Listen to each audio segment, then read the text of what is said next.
வணக்கம் அன்பர்களே, நான் உங்கள் சயின்டிஃபிக் வேதிக் அஸ்ட்ராலஜர் அஸ்ட்ரோ ஆரஞ்சி பேசுகிறேன். நல்லது நினைப்போம், நல்லதே நடக்கும். தொடர்ந்து நம்மளுடைய சேனலில் பார்த்தீங்கன்னா வீடியோஸ் தொடர்ந்து பார்த்துட்ருப்பீங்கன்னு நம்புகிறேன். நம்மளுடைய ஜோதிட கருத்துக்கெல்லாம் பார்த்தீங்கன்னா அறிவியல் சார்ந்து சயின்டிஃபிக் வேதிக் அஸ்ட்ராலஜி முறையில் எந்தவித மூட நம்பிக்கைக்குள்ளே போகாமல் மிகைப்படுத்தாமல் உள்ளது உள்ளவாறு நம்ம பார்த்துட்ருக்கோம். எப்படி ஒரு கர்மா நம்மளுடைய வாழ்க்கையில் சம்பவங்களாக மாறுகிறதுங்கிறத நம்ம துல்லியமாக அந்த ஒளி தத்துவ அடிப்படையில் பார்த்துட்ருக்கோம். அந்த வகையில் பார்த்திங்கன்னா நம்மளுடைய எல்லா ஜோதிட பதிவுகளும் அந்தந்த ராசி அந்தந்த லக்னக்காரர்களுக்கு அந்தந்த நேரத்தில் எந்த மாதிரி ஒரு விஷயங்கள் வாழ்க்கையை நமக்கு கொடுக்க காத்திருக்கிறது, எது மாதிரி முடிவுகள் எடுத்தால் பெட்டராக இருக்குங்கிற விஷயத்தை சொல்லி உத்வேகப்படுத்தி மனசை ஊக்கப்படுத்தி நல்லா ஒரு மோட்டிவேஷ்னல் வீடியோஸாக நம்மளுடைய வீடியோஸ்லாம் வந்துட்டுருக்கு. தொடர்ந்து நம்மளுடைய வீடியோஸ் பாருங்கள். புதுசாக நம்மளுடைய சேனலுக்கு ஃபஸ்ட் டைம் வரவங்க சப்ஸ்கிரைப் பண்ணுங்கள். ஸோ தட் தொடர்ந்து எங்களோட வீடியோஸ் உங்களுக்கு சேரும். அதே மாதிரி உங்கள் ஃப்ரெண்ட்ஸ் அண்ட் ரிலேட்டிவ்ஸ்க்கு ஷேர் பண்ணுங்கள், லைக் கொடுங்க. இந்த ஜோதிட வீடியோஸை பார்த்து உங்களுடைய வாழ்க்கையின் முடிவுகளை தக்கவாறு எடுத்து பலன் பெற வேண்டும் என்பது தான் என்னுடைய வேண்டுகோள். ரிஷபராசிக்காரர்களுக்கு 2024 புத்தாண்டின் முதல் மாதமாகிய ஜனவரி 2024 எப்படி இருக்க போகிறது இந்த வீடியோவில் பார்க்க போகிறோம். இப்போ பார்த்தீங்கன்னா ரிஷபராசிக்காரர்களுக்கு 12ஆம் இடத்தில் குரு, 11ஆம் இடத்தில் ராகு, 5ஆம் இடத்தில் கேது.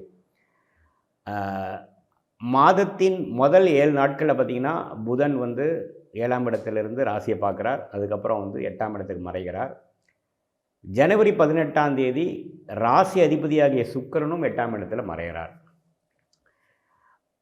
சூரியனும் செவ்வாயும் 8ஆம் இடத்துல இருக்காங்க. ஜனவரி 14ஆம் தேதி சூரியன் 8லேருந்து 9க்கு போகிறார். இந்த பயிற்சி, இந்த கிரகத்தின் தாக்கங்கள் ரிஷபராசிக்காரர்களுக்கு எப்படி இருக்க போகுதுன்னு பார்த்தா, 8ஆம் வீடும் 12ஆம் வீடும் பரிவர்த்தனையாக இருக்குது.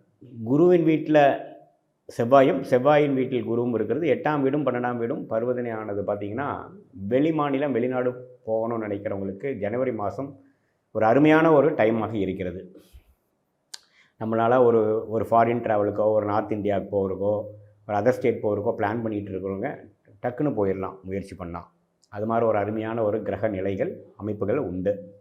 அதே சமயத்தில் மாதத்தின் முதல் பகுதி ஜனவரி 18 வரைக்கும் பார்த்திங்கன்னா தை மாதம் வரைக்கும் அப்ராக்சிமேட்லி ஓரளவுக்கு நல்லா ஒரு உத்வேகத்தையும், உங்களுக்கு ஒரு சுப விஷயங்கள் குடும்பத்தில் நீங்கள் நினச்சது நடக்கிற மாதிரியும், வேலை மற்ற எல்லா விஷயத்துலையும் ஓரளவுக்கு உங்களோட ஓன் டேர்ம்ஸில் போகிற மாதிரியும், மாதத்தின் செகண்ட் ஆஃப் எப்படி இருக்குன்னா கொஞ்சம் நீங்கள் தள்ளி போகக்கூடிய ட்ராவல் அதிகமாக, நான் முதலே சொன்ன மாதிரி ட்ராவலிங் அதிகமாக இருக்கக்கூடிய ஒரு அவுட் ஆஃப் கம்ஃபர்ட் ஜோனில் போய் ஒரு புதிய எக்ஸ்பீரியன்ஸ் கொடுக்கக்கூடிய ஒரு அமைப்பாக சுக்கிரனின் பயிற்சி இருக்க போகுதுங்க. அதுக்கு முன்னாடியே புதனும் 8ல் போய் ஆல்ரெடி செவ்வாய் சூரியன் அங்கே ஆல்ரெடி இருக்காங்க.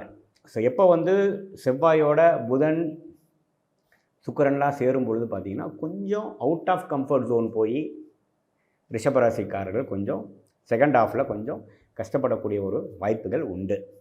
அதனால் நம்ம இம்பார்ட்டண்டான டெசிஷன் எடுக்கிறது, ஒரு பிஸ்னஸ் விஷயமாக இருக்கட்டும், வேலை விஷயமாக இருக்கட்டும், இந்த மாதம் உடனே எடுக்காமல் கொஞ்சம் ஸ்லோவாக போகிறது நல்லது. ஏன்னா 8ஆம் வீட்டில் கிட்டத்தட்ட 4 கிரகம் இருக்க போகுது ஜனவரி 15, 16க்கு மேலே. ஸோ அதனால் கொஞ்சம் இந்த டைமை அப்படியே கொஞ்சம் சர்வை பண்ணி ஒரு எக்ஸ்பீரியன்ஸ் கெயின் பண்ணுறது மாதிரியும், ஒரு புதிய முடிவுகள் பெரிய ஒரு இம்பார்ட்டன்ட் டெசிஷனில் எடுக்காமல் ஓரளவுக்கு இருக்கிறத மெயின்டைன் பண்ணக்கூடிய கற்றுக்கக்கூடிய ஒரு மாதமாக தான் நீங்கள் ரிஷபராசிக்காரங்க எடுத்துக்கணும். வெளிநாடு வெளிமாநிலம் ட்ராவலிங்கு, இம்போர்ட் எக்ஸ்போர்ட் அது மாதிரி விஷயத்துக்குலாம் ஒரு நல்ல பலன்கள் கொடுக்கக்கூடிய விஷயமாக கண்டிப்பாக உண்டு. மாணவர்களுக்கும் பார்த்திங்கன்னா கொஞ்சம் மாதத்தின் 2வது ஆஃப் கொஞ்சம் கான்சன்ட்ரேஷன் பண்ணுறதுல, முதல் மாதிரி தீர்க்கமாக படிக்கிறதுல சில டிஸ்ட்ராக்ஷன்ஸ் வரும். கொஞ்சம் நீங்கள் டிசிப்ளின், மெடிடேஷன் அதெல்லாம் கொஞ்சம் ஃபாலோ பண்ணணும். ஏன்னா புதன்கிற படிக்கக்கூடிய கிரகமே பார்த்திங்கன்னா செவ்வாயோடு சேர்ந்து கொஞ்சம் டிஸ்டர்ப் ஆகிறார். பட் என்னதான் இருந்தாலும் குருவின் பார்வை இருக்குது. பட் இருந்தாலும் உங்களோட பெஸ்ட்டு கொடுக்கக்கூடிய விஷயத்தில் கொஞ்சம் சிரமப்படுவீங்க. கொஞ்சம் உண்மையிலேயே நீங்கள் கொஞ்சம் டிசிப்ளின்டாகவும் மெடிடேஷனோ அது மாதிரி சில விஷயம் பண்ணி தான் உங்களுடைய ஃபோக்கஸை நீங்கள் மெயின்டைன் பண்ண முடியுங்கிறது நீங்கள் தெரிஞ்சுக்கணும். மற்றபடி பார்த்தீங்கன்னா செவ்வாய் 8ஆம் இடத்துல இருக்கிறனால ஹெல்த்து கொஞ்சம் பார்த்துக்கணும். நேரங்கெட்ட நேரத்தில் சாப்பிட்றது, லேட் நைட்டு ஃபுல்லாக ஏதோ ஒரு டிவி பார்த்துட்டு காலையில் லேட்டாக எழுந்திரிக்கிறது, அப்படிலாம் பண்ணிங்கன்னா உடம்பு ரொம்ப கெட்டு போயிடும். அஜீரண கோளாறு, ஹீட் பிரச்சனைகள், அது மாதிரி சில பிரச்சனைகள் வந்து நல்லாவே வரக்கூடிய வாய்ப்புகள் இருக்குது. வண்டி வாகனத்தில் போகிறப்ப கேர்ஃபுல்லாக போகணும், அஜாக்கிரதையாக போகக்கூடாதுங்க. கொஞ்சம் மெயினாக பார்த்தீங்கன்னா செவ்வாய் 8ஆம் இடத்துல இருக்கிறனால, 7ஆம் வீட்டு அதிபதி 8ல் இருக்கிறனால, உங்களுடைய மனைவி, உங்களுடைய பங்குதாரர்கள், உங்களுடைய பெண்ணாக இருந்தால் கணவர் கிட்ட கொஞ்சம் சில கருத்து வேறுபாடாகவும், நீங்கள் சொல்கிற விஷயங்களை அவங்க கேட்காம போகக்கூடிய வாய்ப்புகள் உண்டு. கொஞ்சம் நீங்கள் பேஷண்ட்டாகவும் பொறுமையை காக்க வேண்டிய ஒரு மாதமாகவும் இருக்கிறது. ஏன்னா 7ஆம் வீட்டு அதிபதி 8ல் மறைஞ்சு, புதனும் 8ல் போய், ராசி அதிபதி 8ல் போய், எல்லாமே மாதிரி ஒரு குழப்பத்தை கொடுக்க தான் செய்கிறாரு. பட் இருந்தாலும் குருவின் 9ஆம் பார்வை பரிபூர்ணமாக தனுசுக்கு இருந்து, தனுசில் இருக்கக்கூடிய கிரகம்லாம் ஓரளவுக்கு திருட்பலம் பெறுவதனால எல்லாமே ஓரளவு கண்ட்ரோலாக தான் இருக்குமே ஒழிய கைமீறி போகாது. அதே சமயத்தில் ஜனவரி 14ஆம் தேதிக்கு மேலே 4ஆம் வீட்டு அதிபதியே 4ஆம் வீட்டு அதிபதியே பார்த்திங்கன்னா 8லேருந்து 9 போகிறது பார்த்திங்கன்னா இடம் சார்ந்த விஷயங்கள், தாயார் விஷயத்துலேருந்து சில விஷயங்கள் பெனிஃபிட் ஆகும். ஸோ ஒரு கதவு மூடி ஒரு கதவு திறக்கிற மாதிரி சில விஷயங்கள் பெட்டராக வருதுங்க. ஜென்ரலி ஸ்பீக்கிங் ரிஷபராசிக்காரங்க ஃபஸ்ட் ஹாஃப் வந்து ஓரளவுக்கு பிரச்சனை இல்லாத ஒரு காலகட்டமாகவும், செகண்ட் ஹாஃப் வந்து கொஞ்சம் அவுட் ஆஃப் கம்ஃபர்ட் ஜோன், சில விஷயங்கள் வந்து அவங்களால டேக்கிள் பண்ண முடியாத சில விஷயங்கள் வரக்கூடிய விஷயமாகவும், அந்த நேரத்தில் வந்து எமோஷனல் ஆகாமல், டென்ஷன் ஆகாமல், ஆர்கியூமெண்ட்ஸ்குள்ளே போகாமல், தோன்றது அப்படியே பேசி பிரச்சனைக்குள்ளே ஆகாமல் கொஞ்சம் ஓஸ்ட்டு செயல்புரியக்கூடிய விஷயமாகவும், வெளிநாடு வெளிமாநிலம் ட்ராவல், இம்போர்ட் எக்ஸ்போர்ட் அது மாதிரி சம்மந்தப்பட்ட ஆர்வமாக அதை முன்னோக்கி அதை எதிர்பார்த்துட்டு இருந்தவங்களுக்குலாம் ஒரு நல்ல பலன்கள் குடிக்கக்கூடிய ஒரு ஆண்டாகவும் ஒரு மாதமாகவும் ஜனவரி 2024 கண்டிப்பாக ரிஷபராசிக்காரர்களுக்கு உண்டு. ரிஷபராசிக்காரர்களுக்கு ஜனவரி 10ஆம் தேதி 11ஆம் தேதி சந்திராஷ்டம் நாட்களாக வருகிறது. நம்ம ராசிக்கு 8ஆம் இடத்துல ராசியாக 10ஆம் தேதி 11ஆம் தேதி ரிஷபராசிக்காரர்களுக்கு வருது. அந்த 2 நாட்களை வந்து அவாய்ட் பண்ணி ஒரு முக்கியமான முடிவுகளோ முக்கியமான செயல்களோ செய்யாமல் கொஞ்சம் நிதானமாக பொறுமையாக அந்த நாட்களை கழிப்பது நல்லது. ஒரு புதிய இடத்துக்கு போகிறது, ட்ராவலிங் பண்ணுறதெல்லாம் பார்த்து கொஞ்சம் எச்சரிக்கையாக பண்ண வேண்டிய நாட்களாக ஜனவரி 10, 11 ரிஷபராசிக்காரர்களுக்கு சந்திராஷ்டம் நாட்களாக வருகிறது.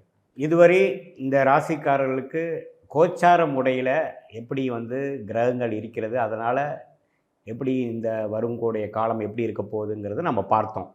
நீங்கள் என்ன நேயர்கள் புரிஞ்சுக்கணுன்னு பார்த்தீங்கன்னா, இது கோச்சார பலன்களே தவிர இது வந்து உங்களுடைய ஜென்ம ஜாதகத்தில் எந்த நட்சத்திரத்தில் பிறந்தீங்க, என்ன நேரத்தில் பிறந்தீங்க, என்னென்ன தசாபுக்திகள் நடந்துகிட்ருக்குது அப்படிங்கிற பொறுத்து தான் துல்லியமான பலன்கள் எடுக்க முடியும். இது பொதுவான பலன்களே தான். இப்போ நான் சொன்னதில் பார்த்தீங்கன்னா, இந்த ராசிக்கு நான் சொன்ன நல்ல பலன்கள்லாம் ஓரளவுக்கு அதிகமாக நடக்கணும் அப்படின்னா உங்களுக்கு நல்ல தசாபுக்திகள் நடக்கணும். அதே சமயத்தில் நான் சொன்ன சாதகமற்ற பலன்கள் இருக்குது அப்படின்னு நான் சொன்னது வந்து கொஞ்சம் தூக்கலாக நடக்குது அப்படின்னா உங்களுடைய சாதகம் இல்லாத சில தசாபுக்திகள் நடக்குதுன்னு அர்த்தம். ஸோ மெயினாக நம்மளோட தசாபுக்திகள் எப்படி இருக்குது பொறுத்து தான் இதோட நல்ல பலன்களும் சாதகம் இல்லாத பலன்களும் மேலேயும் கீழேயும் போகக்கூடிய, அதாவது அதிகமாக நல்ல பலன்களாக அதிகமாக கெட்ட பலன்களாங்கிற ஒரு விஷயங்கள் மாறக்கூடிய தருணம் வந்து உங்களுடைய தசாபுக்திகள் உங்கள் ஜென்ம ஜாதகத்தில் தான் இருக்குதுன்னு தெரிஞ்சுக்கணும். அதனால் ஒரு முக்கியமான முடிவு எடுக்கிறீங்க, வாழ்க்கையில் முக்கியமான முடிவு எடுக்கிறீங்கன்னா கண்டிப்பாக உங்களோட ஜென்ம ஜாதகத்தை ஒரு ஜோதிடர்கிட்ட பார்த்து தான் முடிவு பண்ணணும். இது வந்து ஒரு 50% ஒரு ட்ரெண்டாக உங்களுடைய ஒரு ஜென்ரல் அமைப்பு எப்படி இருக்குது இந்த ராசிக்குங்கிறது தான் நம்ம இந்த வீடியோவில் பார்க்குறோம். இதே தொடர்ந்து மாதம் இதே மாதிரி ராசியை நீங்கள் ஃபாலோ பண்ணுறப்போ ஓரளவுக்கு நீங்கள் ஒரு 80-90% உங்களுடைய அமைப்புகள் எப்படி போகுது, வாழ்க்கை அமைப்பு எப்படி போகுது உங்களால் ரிலேட் பண்ண முடியும். மீண்டும் மற்றொரு காணொலியில் சந்திப்போம். நன்றி, வணக்கம்.